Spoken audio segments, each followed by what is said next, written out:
Hey, welcome back to Sip Happens. I'm your generic Diet Cola host, Sean Banerjee. And with me, as per usual, is the magnificent, fully leaded Mike's Hard Lemonade of a host. Rosie. Hi. Yeah, that's your name. You got it. You got it. One of these days. She's It's not going just, I don't know to. if you're going to say it or if I should say it, because you like lead up to it sounding like you're going to say it, and then you just point at me. And I do it pretty much every time. So I feel like at some point you're going to get this. Yeah. No. Maybe. How are you doing today, Rosie? I'm doing well. How are you doing? I'm good. I'm really good. I have a button down and a cardigan because I don't know. I'm real gay, I guess. That's nice. I have a nice like fleece sweater. Oh, yeah, fair enough. That's about it. Just nothing else. Well, I have leggings on. Listen, we don't need to go down. That's not what this show is for. It's inappropriate. There are children that watch. Some of them are children that you teach. All right, now we've made it up. Okay, so what else? What are we doing today? What are we doing today? I figured we could play some Parcheesi, and then I haven't played Parcheesi since I was like 12. I've never played Parcheesi, and it's my go-to like fake board game suggestion. It's not fake; it's real.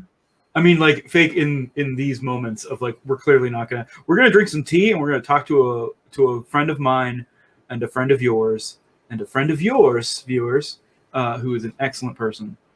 We got Connor Self, sometimes known as Jonathan Connor Self, founder and CEO, I think, of D8 Summit Charities.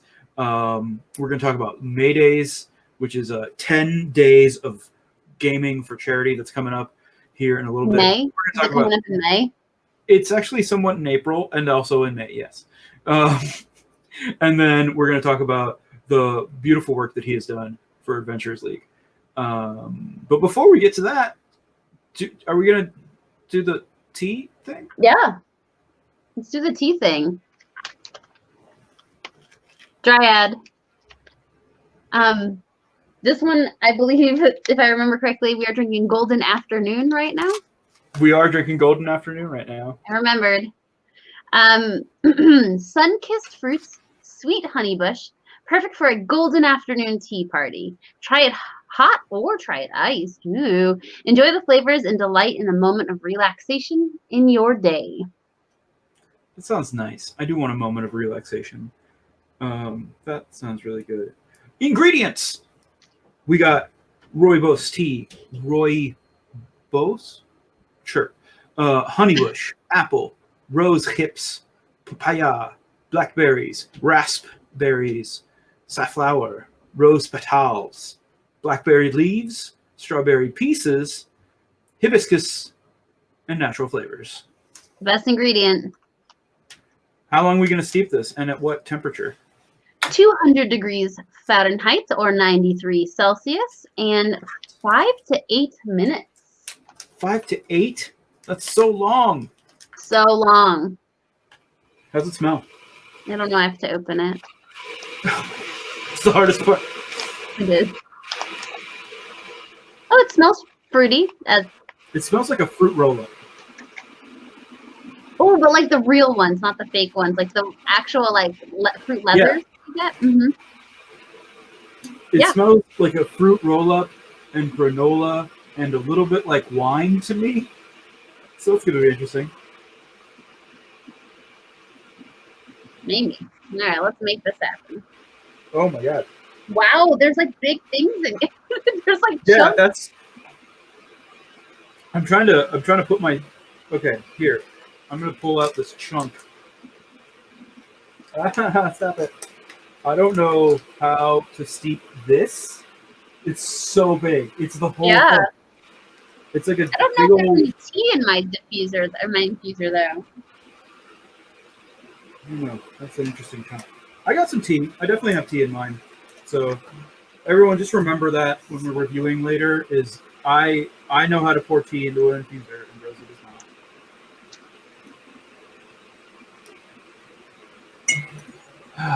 not. Okay. I don't think it's nice that you're being mean to me. You don't think it's nice that I'm being mean? Exactly. Okay. I'll be nice from now on. Mm-hmm.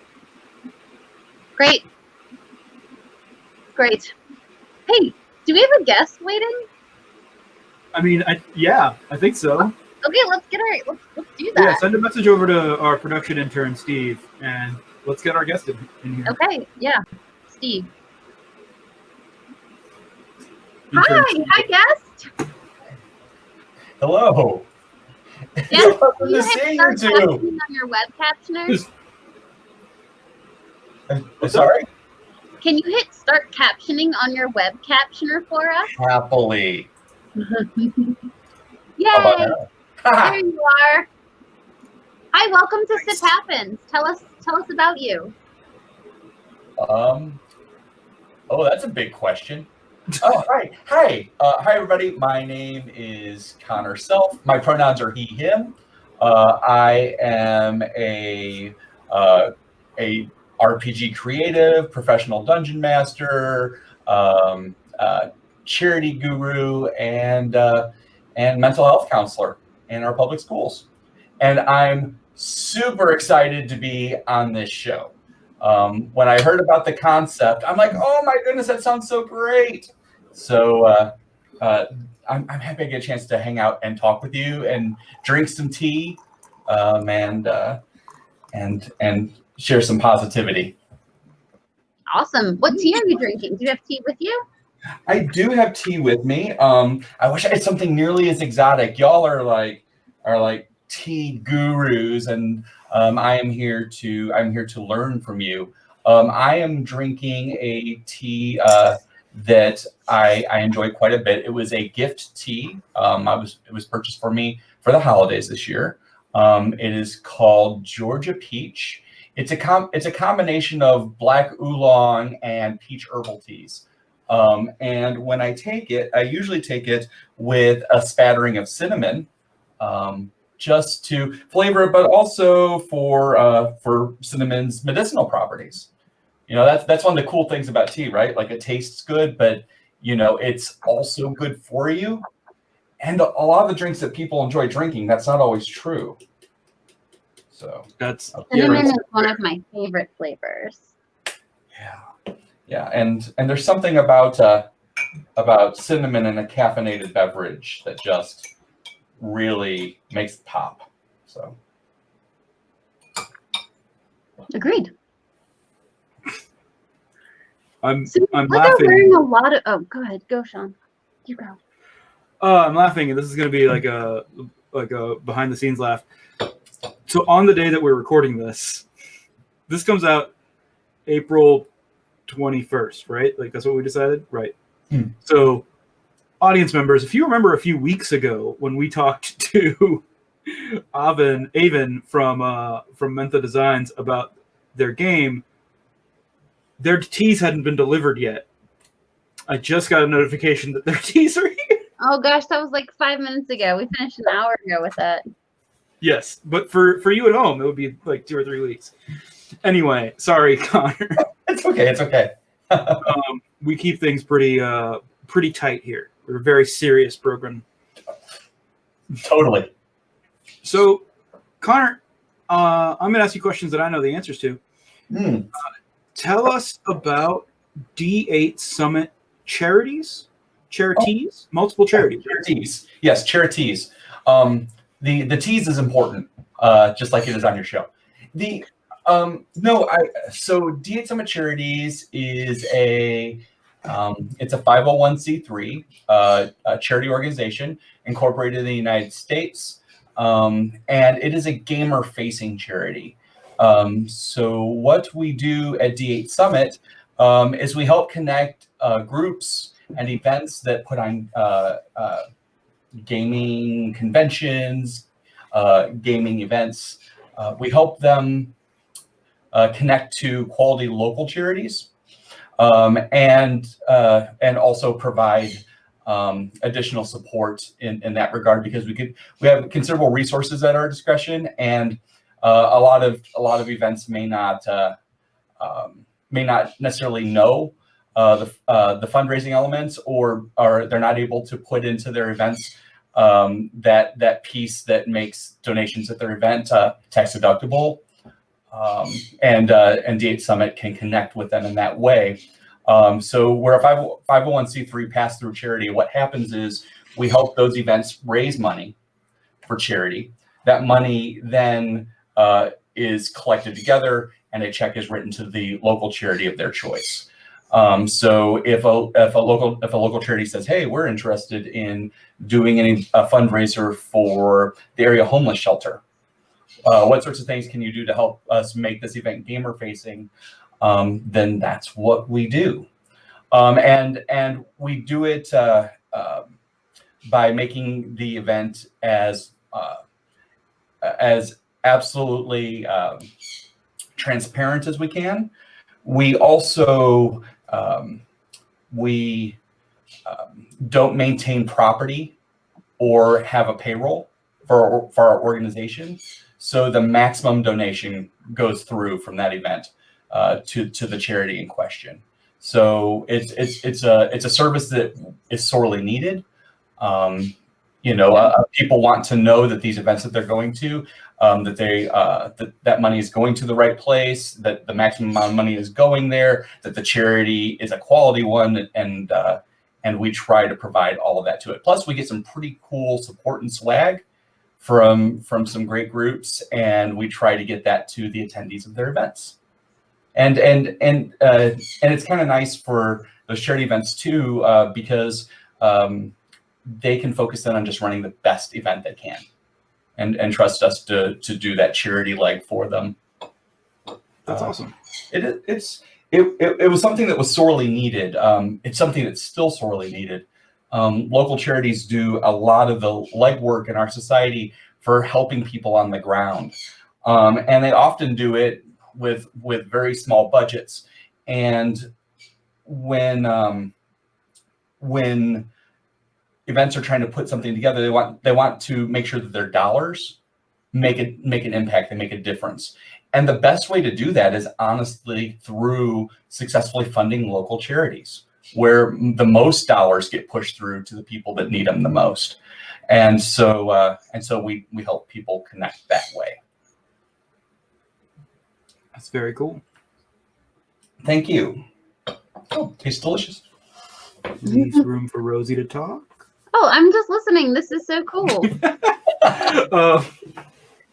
That's what you want. All right. Well, then let's get to the next question then, which is, wait. what does that look before we like? do that, our tea is Okay. steeped. Our tea has steeped. Really? Already? It's been 5 to 8 minutes. Oh my! Why is this so hot? 7 minutes. I believe you. You're the one with the clock. I don't believe in clocks. That's not true. I have a clock right here, but it's set to Australia time, so their minutes are different. Yeah. Their minutes are different, really? Yeah. There's like 11 or 12 Australian minutes to an American minute, something like that, I think I heard. To a single American minute, yes. Man,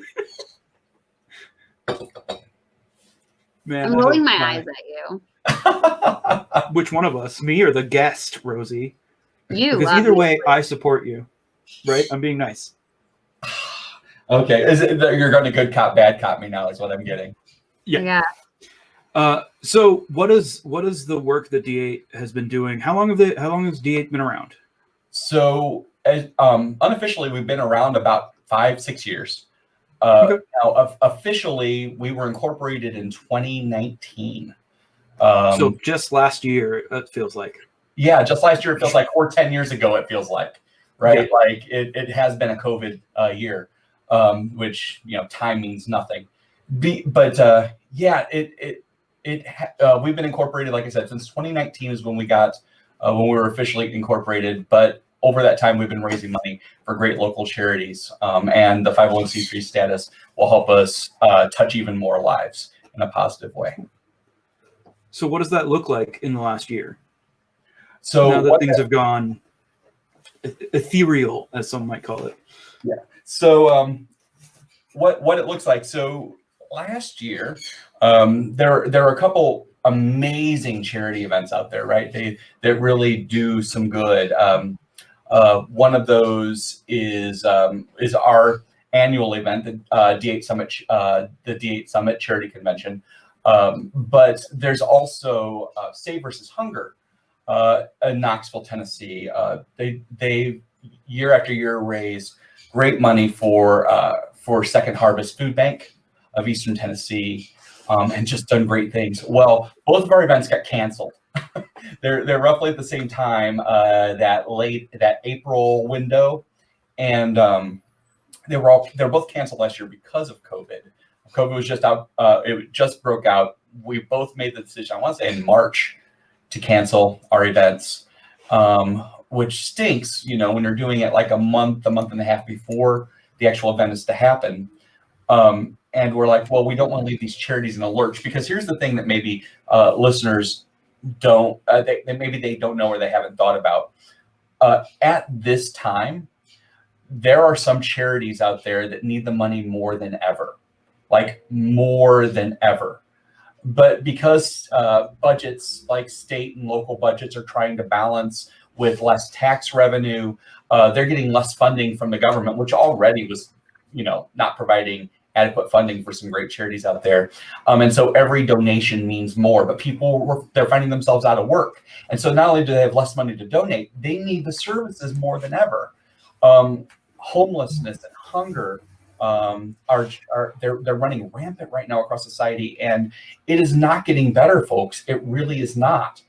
And so we needed to find a way to raise money for them. And so we put on what was perhaps one of the first move to virtual conventions. Yep. There have been virtual conventions before, but there hadn't been too many organizations that pivoted. And so we were one of the first to do that. We established Mayday's 10-Day, which was a 10-day online charity convention. We raised money for a couple of the local charities that we've helped in the past. Those include Pads of Illinois Valley, which is a homeless shelter network that actually houses entire families, not just individuals. And I could talk at length about that.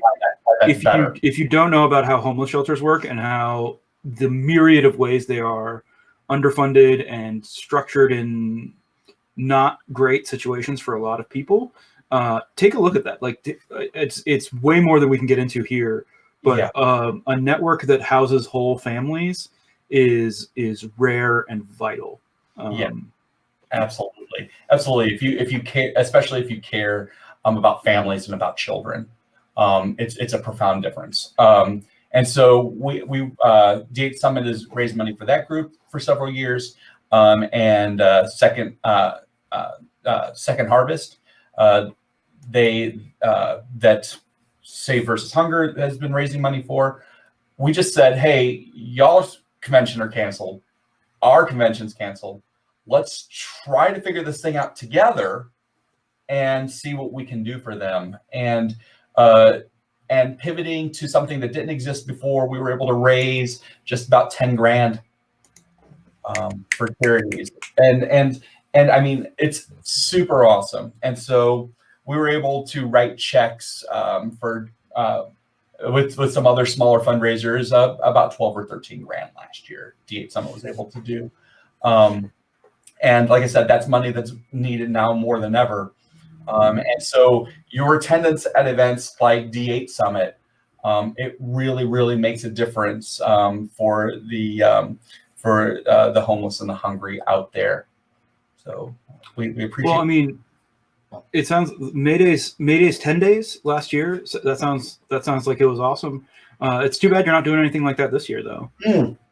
Yeah, it's super bad that we didn't just completely say, let's do this again one more year, because all of these events are still canceled. Let's pivot and continue Mayday's 10-day. And so that is exactly what we did. And so our event does run from April to May, the critical day being May Day, which is May the 1st. So it has to run over May Day. Otherwise, it's not May Days. So, right. But we run April 23rd to May the 2nd. And it's a cool little event. We're very proud of creating an event that it not only helps people, but it's truly inclusive. Like, this is an event where inclusivity has been a central tenet of our culture, and we continue to run it in a way that other groups are just now starting to emulate. So this starts April 23rd, you said? Friday, April 23rd. So today is Wednesday, April 21st, theoretically. Yes, theoretically. how can our viewers get involved? How can they give? How can they play? What can they do at this point? Well, so it's pretty easy. If you want to volunteer, you can sign up at Mayday's 10 Day. The website. Link is popping up somewhere. So yep. The links are, if you're watching this on Twitch, the links are in chat. If you're watching this on YouTube on the 25th or after the 25th, links are down in the doobly-doo. Right. And so what you can choose to do is you can choose to sign up and play some games. And just by playing games, you're helping. Right. And so that goes an extra long way. So you can have fun and help. If you decide that you want to, you can purchase rerolls by making a donation. Each dollar donation to our channel will allow you to reroll a die one time that you don't like. So a little incremental thing there. In addition, we have silent auctions running, including some great stuff that was donated to us by some great charities. Shout out to gold sponsors that have signed on with us so far. Those include the Adventure Guild, which made an amazing game called Quest. It also includes Fantasy Grounds. Other groups are signing on now as we speak. So yep. We're got some great auction items and great play experiences you can do for too. Very cool. Very, very cool. How much is it? What is it? $500 to come play a game? Yeah, super expensive. No, we want it to be accessible to anybody. So whether you can help a little or you can help a lot, you can choose how you want to help. Because as we've learned time and again, even little amounts help. And so it costs $5 to get a badge to play games for 10 minutes. And if there's a game that you want to sign up for, it is $5 to sign up and play a game. And that's it. Those dollars are US dollars. But it's definitely affordable when you look on the online sphere for how much it costs to play at events online. They often range many times order of magnitude higher. And we want an event that's accessible to anybody around the world that wants to play. That's amazing. That's really cool that you're all doing this. Thank you. I appreciate that. Volunteers help. Anybody you want to shout out from your team? You said we a few times, so I assume that it's not just you and the voices you hear. No. Absolutely not. There are so many people that help. I can shout out to the volunteer team. Those people include Nick and Kate Tollefson. It includes Noah Grand. It includes Jason DeRose. It includes Jenny Loveday. It includes former guest, and just all around wonderful person. It includes Sean Banerjee. I don't know who that person is. Sounds like a scoundrel. Probably. I wouldn't trust them. We have some pretty entertaining meetings because the meetings are just full of great people. It includes Tom O'Malley, an excellent group of folks with very diverse skill sets, but with a shared passion for helping out however they can. And several of those names that were mentioned are people that are quietly behind the scenes of a lot of the events out there that are doing good in the world, whether publicly or not. They're there doing the work that helps people. That's a relatively small team to do 10 straight days of online convention, though, isn't it? It is. And we couldn't do it without the help of talented dungeon masters and game masters and guides and storytellers, and insert another name for a person who runs a game there. And we have a very, very wide and awesome offering of games, because what we do is 10 days of games that run 24 hours a day. And so anybody can sign up for a game somewhere. You can sign up for games, and games can be offered in any language on the planet. And so these talented DMs are the ones that are running the games and help keep all of that going. And it wouldn't happen without them. We have a really neat event in that we encourage DMs simply to run the things they like, which is something that's now beginning to catch on at other conventions as well. Rather than rigid schedules, they're saying, you know what, let's just let people run the things they have passion for, and then the games will be better. So, I mean, that's a big aha moment for them, I guess. But we've always known that people do better when it's something they're passionate about. And so, yeah, people, our DMs, GMs, guides, etc., can run any game that they're interested in that they think people might want to sign up for. That's awesome. And they have the choice to do that over our Discord channel, or and offer it through the Mayday's website, or they have the choice to offer those games through our partners Start Playing Games. What? We know them. We've had Devin Chulik on this show. Mm-hmm. Yep. They partnered with us, and people on their website are also going to be offering games where 100% of the money that you pay to play in their games will go to charity. So you've got a couple different ways to find games.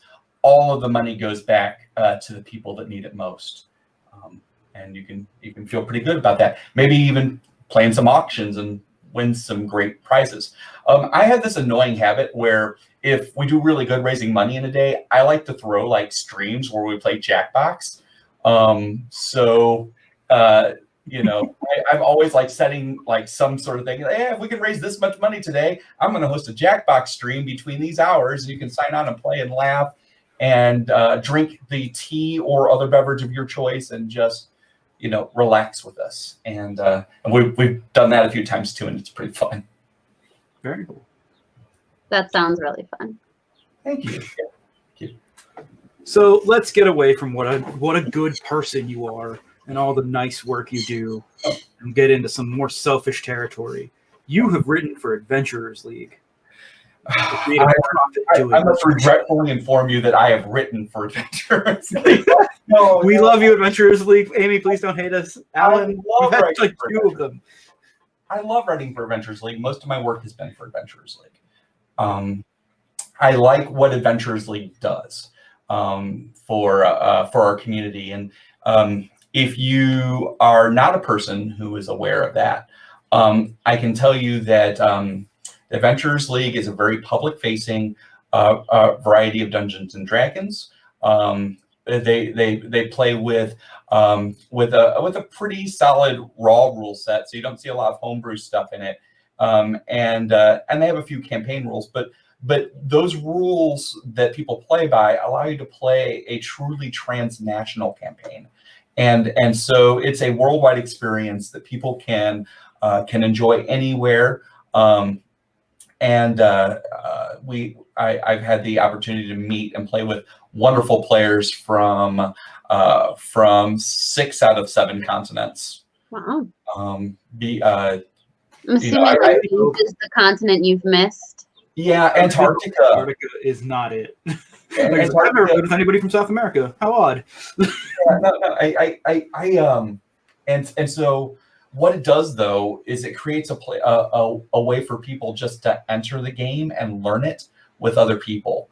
A lot of games are not public facing, and the very nature of our community sometimes is really gatekeepy. And Adventurers League exists to remove those gatekeeping barriers. And, you know, if you're able to make it to a public play event, then you're able to join, play, and learn the game that we love. And so Adventurers League is an important part of that. And I enjoy teaching people how to play. I enjoy welcoming new people into the community. I enjoy seeing the diversity in our community flourish, and a lot of that is due to Adventurers League. Not everybody plays Adventures League forever. Some people play Adventures League for a little while, and then they meet some people that they like, and then they continue playing, but they'll play at home or something like that. And that's cool too, because that's more people out there in our hobby.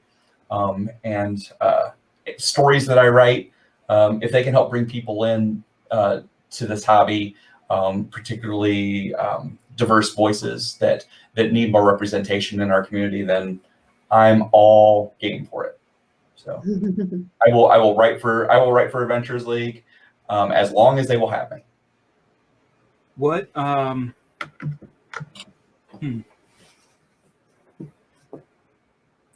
who are some of the diverse voices that you've been able to work with and maybe like signal boost a little bit in the community that you just had a great time working with? Oh wow.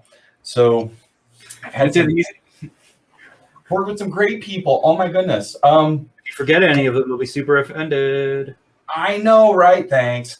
No, so I'm going back. The D8 Summit convention every year has a blind submission contest, and so where the winners get a chance to write an Adventures League adventure.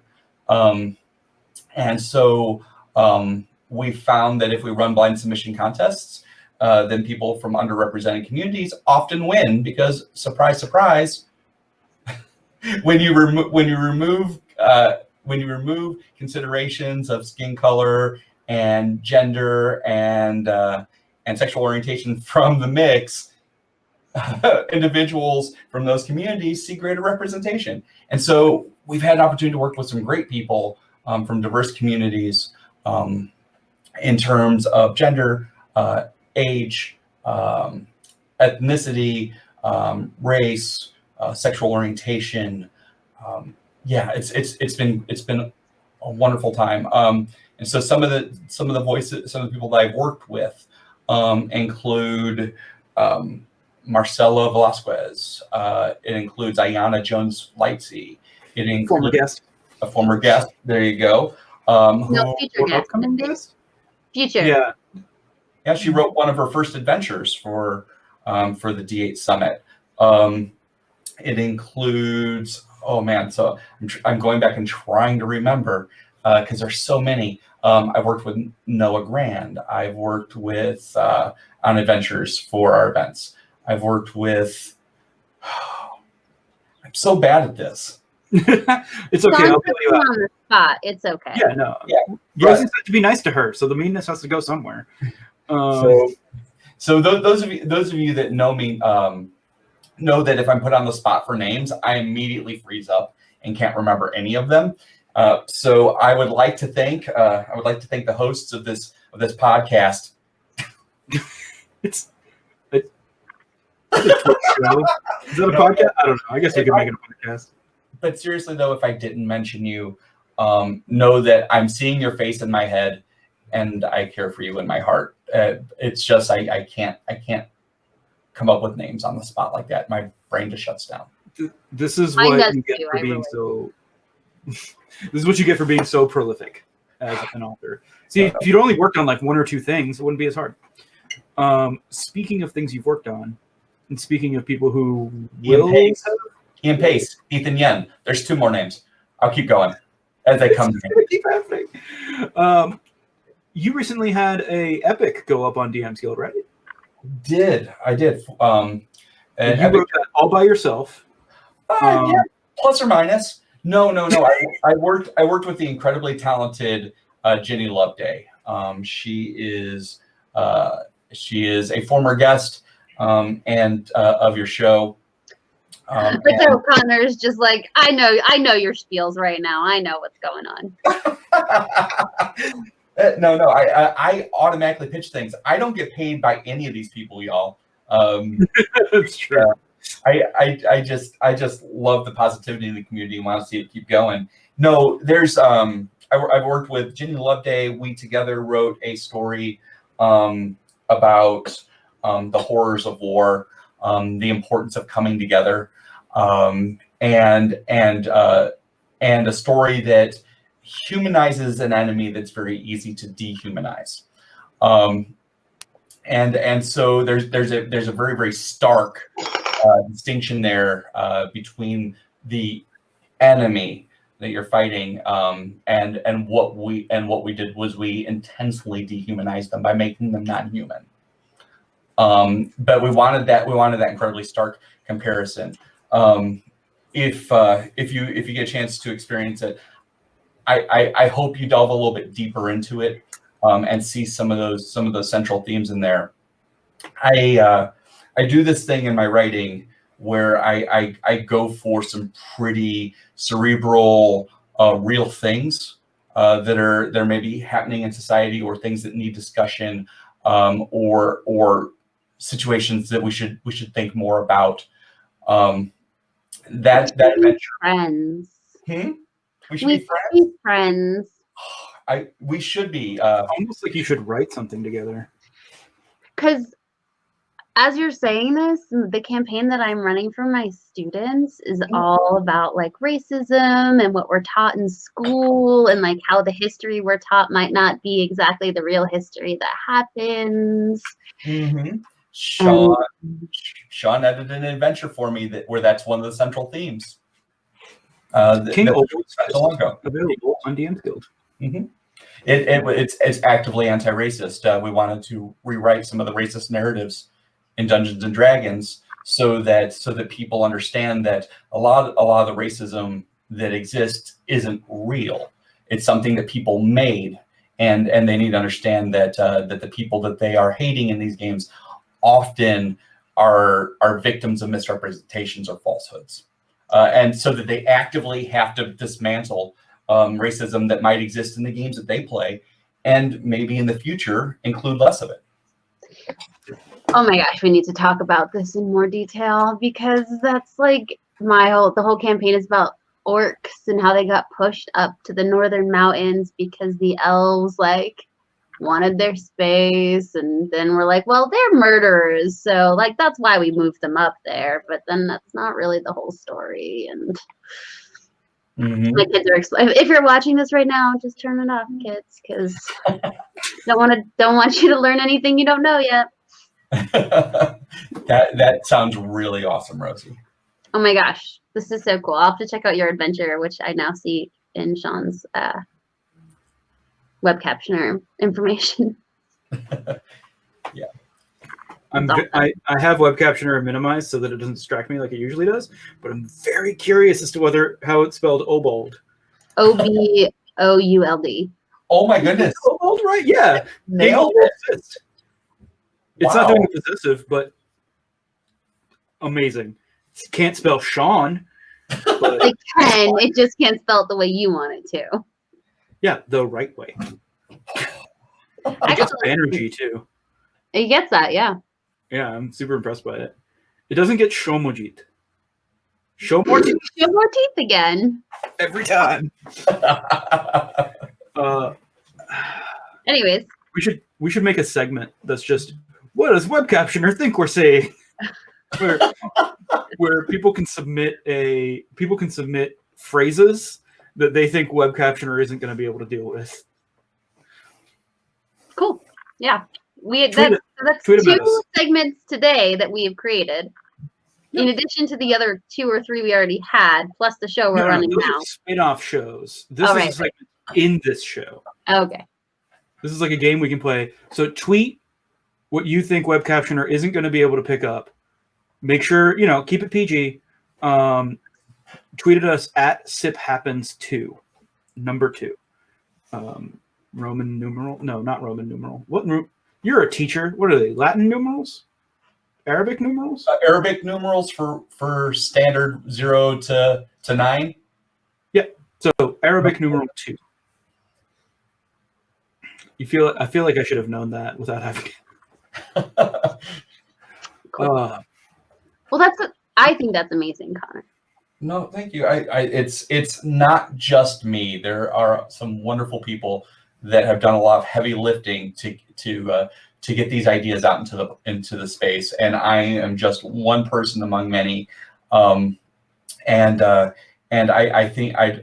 don't think it would be fair to take any credit when they're folks not only doing a lot of the heavy lifting and have been for years, there are folks that have been bearing a lot of the heavy weight of racism, and I've been able to slip under that because my mixed race heritage isn't as obvious. So, Sure. I don't know. That's not a great question. Let's not go there. Rosie, Okay. what you got? I mean, I want to know, like, of course I want to know, like, more about, like, the charities you work with, but I feel like we've talked about that a good amount. Tell me, like, one of your favorite projects that you've worked on and in writing. I'll limit it to writing projects because it sounds like you do a lot of other projects. Or do you have anything you're working on that you can talk about? Yeah. Normally I would say that we can delay the episode however long you want, but considering we have a specific date that's coming out, think about your NDAs. Know that this is coming out on the 21st of April. Right. And so I have to imagine which ones will be publicly announced. And I've already done some legwork on some, but I don't think they're going to be publicly announced yet. So I can't mention those. But there are some great ones that are tied to making games more inclusive of people sitting at your table. And I will say that much. That continues to be an important thing for me. There's something that might include fairy tales, which is something I also really like. A lot of my stories are fairy tale-esque. There are a couple projects that I'm pitching right now that I'm throwing around that maybe in a month we'll be able to start talking about, that I think are going to be kind of awesome and pretty well received. But I'm also open for writing projects. So if anybody out there is looking for a talented person, then don't hire me. But if you're looking for a semi-talented person, then who meets deadlines, then I'm a great person to hire. He does meet deadlines. I am desperate to know about the fairy tale ones. Like my toes, like, you know, like when you get really excited, your like toes curl, like that just happened. I love fairy tales. Well, so I'm in talks right now. This is one I can say because we don't have an NDA. We're not that big. We are compiling an adventure arc into a soft cover campaign. It is very heavily themed in fairy tales, and has a number of elements of Through the Looking Glass, and Grimm and Hans Christian Andersen sort of worked into the mix, and it has hags, because, as I say often, queers love hags, and so I find every reason I can to include a hag somewhere in the adventure I write. So there's a lot of really cool things going.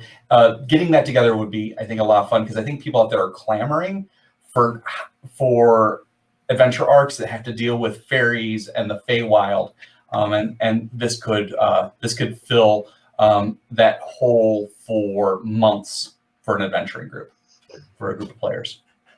That sounds so fun. Yeah. So fun. It'll be called At Jenny's Request when it's released. So I feel like we need to talk more. Facebook message about this. You might have. I feel like a chat with myself and you and maybe another half Indian creative. I don't know. It's just a weird like deja vu thing that's happening. Mm-hmm. Yeah, I know it's wild. But one of my favorite experiences though are working on teams. Rosie asked, and so since we're sort of softballing, talking around, I've had occasions to work with some great people, including your Sean here, who's a stellar person to work with on a team. Agreed. And not just that, King Obolt's Fist, our anti-racist adventure, every contributor to it is a person from an underrepresented voice in our community. Every single person, which is pretty stellar when you consider that it was a team of 6 people to produce that one adventure. I want to say. Yeah. We had some excellent sensitivity readers. Our artist from Brazil, we had Ian Gopal Gould on layout, who is, I just used him again for a different, the project that Rosie and I just finished up. Mm-hmm. It was an amazing team It to was work just with. the two of us. We wrote all 5 of those adventures ourselves. And then Ian did They the rest. know that we've worked with other people. The audience is intelligent. Don't I take that. know, I know. I I'm support going you. to do that thing that you're going to hate. Uh-oh. We're at about 45 minutes, so we need to start talking about our tea. Okay. All right. So sorry. No, it's okay.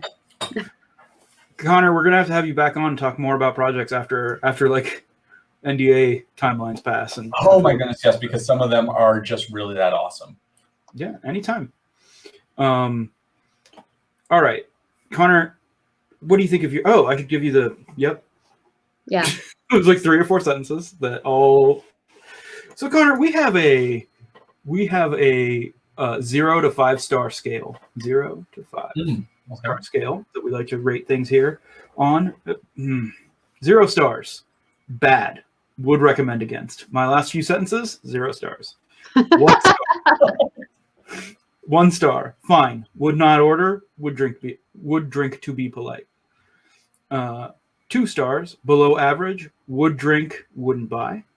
3, this is good. Would buy, not preferred. These are perfect like stocking stuffers. These are perfect like if you're buying a bundle of teas from somebody you like, and these are in there. You're happy they're in there, but they weren't what you were necessarily going to look for.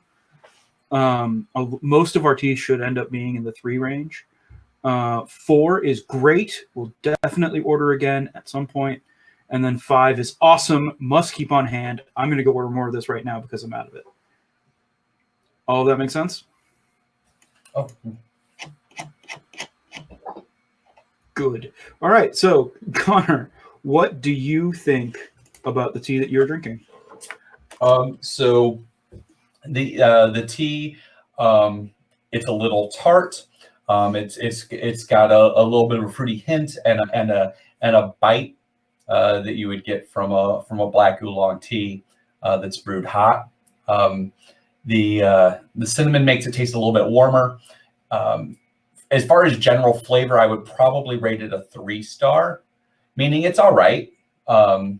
But because I associate it so much with it being bought for me as a gift of love, like emotionally, it's more stars. I don't know if that makes sense for people, but it totally makes sense. Yeah. We talk about it a lot. Like oftentimes we rate these teas on how they make us feel. Tea drinking, especially for me, there's a lot of cultural stuff with tea drinking, being of Indian descent. But like, I can't drink tea and not think about my dad, not think about my family, not think about cold evenings next to like bundled up with a warm glass of tea, or summer in China drinking hot tea to like bring my own temperature up. Hot tea is what you drink when you're cold and when you're hot. It's correct. Yep. But there's always going to be an emotional connection, and I think that's tea, like all food, should evoke emotional connections. What about you, Rosie? How are you feeling about it? As our viewers at home know, fruity teas are not like my top choices. I don't usually rate them very high unless there's something uniquely special about, like something special about them that makes them taste different. But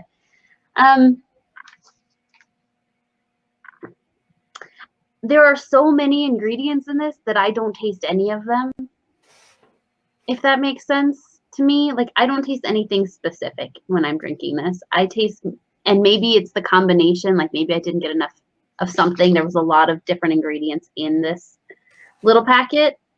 Yeah. Sorry, go ahead. No, that's fine. I personally, this particular brew, and I might make a small pot of it so I can put a little bit more of the tea in it and in there to see if it tastes differently. But right now I'm at a 2. There's nothing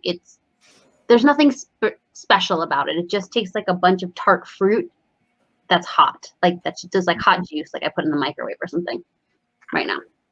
I know you get big faces. That's fine. No, that description and you giving it a 2 or 2, like I would expect that to be lower after what you just said. But well, I don't think like 1 is like would drink to be polite, and what's 2? What like 2 is like would drink but wouldn't buy. Yeah. So like, I mean, I wouldn't. That's how I feel. I would drink it, but I'm not going out of my way to get it again. Fair enough. You? So what I was about to rudely interrupt and say was that if you do get one of these little sample packets from Dryad, which are these perfect little like 0.3 ounce, I would make the whole thing as a pot, because I agree with you. There's a lot of like big chunks in here. Like I feel like I didn't really get much strawberry, and I know that there's a big strawberry chunk like right here, the one that I held up earlier. But I think I enjoyed it a little bit more than you, which is strange because it has hibiscus in it, and that's not usually my bag. It's sour. It's certainly sour. But for me, I had like a lot more pineapple and apple hints going on. And I think it's, again, based on what got into the infuser. And those were balanced that sour really well for me. Like that sweet and sour balance was really nice. Probably not something I'm going to reach for regularly, but like a solid 3 for me. Very good. Yeah. Connor, you do so many interesting things. If our viewers today want to keep up with all of the interesting things, be around for announcements you make, where can they find you? I'm very accessible on Twitter. You can find me at the HealerDM. You could also find my my website, which is thehealerdm.carrd.co, card with 2 R, CARRD. And from there you can find links to different podcasts and streams I've been on. I can't wait to put this one up so that people can find it there. You can find links to my publications. You can find information on how to hire me to DM for you. You can find some, it's pretty easy to get me there. I like to mutual people, so I warn you in advance. I am a big fan. If you care enough to hear what I have to say, I care enough to hear what you have to say. So I tend to mutual people quite a bit. So don't be surprised if that happens. And I look forward to interacting with everybody out there in the wider world. Awesome. And all the links also will continue to be posted for all of the cool events you have for May Days and everything. So just make sure you go start there and then find Connor elsewhere. Sean, where can the beautiful people find you? Where can they find me? You can find me on Twitter at Sean Banerjee, youtube.com/Sean Banerjee. And cool. In the dark part of the woods, in the quiet part of the night. What about you, Rosie? So creepy. We love hags. We love hags. Love them. Perfect. You know what? Just go to my Twitter account for now. I'm pretty active on there. Rosie_games. Just go hang out. I like to do storytelling on weekends if I remember to do it. I always want to, and then half the day goes by and I'm like, oh, I can't start now. But it's really fun. So, I'll tell a little story and then you vote on what happens next, and then I keep going and we do that all weekend. So maybe I'll do that this weekend for you all. Yeah. Very cool. This is a great time to mention also that when we talk about hags, we're talking about the fantasy role-playing variety of hags. However, if you do consider yourself a hag of the other variety, I will also love you. So yeah. Beautiful. It's an important notation, right? Yeah, I mean, if you consider yourself both, yeah, if you consider yourself somehow like a crossover of both, then we should be best friends. Best friends forever. Number 4, EVA, forever. Well, thank you all so much for watching our show today. Connor, thanks for being here. Thank you so much, Rosie. We can't wait to hear how May Days goes and all the projects you have coming out, and have you back on again. and I can't wait to see more of the awesomeness that you've got going on as well. TED Talks, wow, just saying. And Are Sean, we allowed to talk about that other thing that you're going to be on? Dragon Talks? Yeah, that'll be out. Like, that's out in like 5 seconds, basically. That's already happened. Guys, if you haven't watched my Dragon Talk, can you please go watch Dragon Talks or listen to the podcast? Please? All right. Thank you all so much for being here. Thanks for hanging out with us. And as we like to say, sip happens. Sip happens.